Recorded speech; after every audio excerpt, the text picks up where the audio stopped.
Welcome to my channel. আশা করি আপনারা সবাই ভালো আছেন। হ্যাঁ, আমিও অনেক ভালো আছি।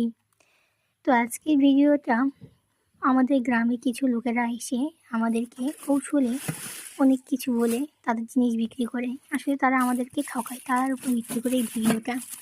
তো চলুন দেরি না করে শুরু করা যাক।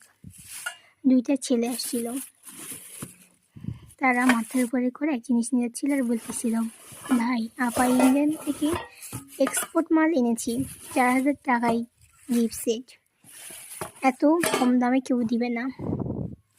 আমি ভাবলাম যে এত কম দাম, আমি ডেকে বললাম, ভাই দেখি কত। তো তারা বের করে দেখাতে লাগলো। তারা প্রথমে বলল যে না, দেওয়া যাবে না, 1,500 টাকার কথা বলছিলাম আমি। প্রথমে বললো দেওয়া যাবে না, পরে বললো যে আচ্ছা তাহলে আপনারা 3,000 টাকা দিন। আমি বললাম না, 1,500 টাকা দিব। পরে বললো আপনি যদি আমাদেরকে ভাই হিসেবে দেখেন তাহলে আমাদের কিছু খাওয়ার টাকা দিন। আমার কাছে 100 টাকা চাইছিল, আমি বললাম আমার কাছে টাকা নেই, তাই আমি 50 টাকা দিয়েছি। তো সব শেষে আমি এখন বাসায় এসে দেখি তারা বললো যে ইন্ডিয়ান থেকে নিয়ে এসছি, তারা ইন্ডিয়ান মাল।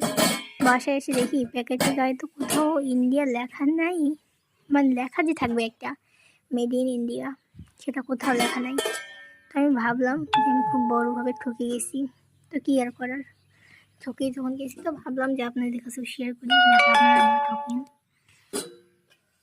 তো আপুরা আপনারা দেখে বলেন তো, এটা কি আমি ঠকছি?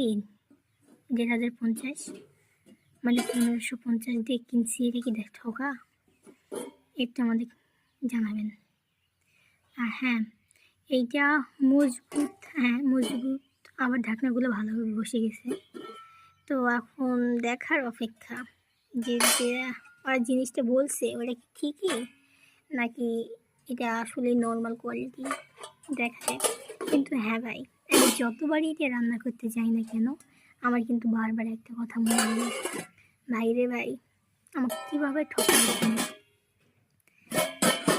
গ্রামে এরকম অনেকেই আসে জিনিসপত্র বিক্রি করার জন্য। আমরা যদি তাদের কথাই মনে করি যে না এত অল্প দামে বিক্রি করতেছে, আমরাও নিয়ে নিই, তাহলে এটা আমাদের নিজেদের কাছে বোকামি।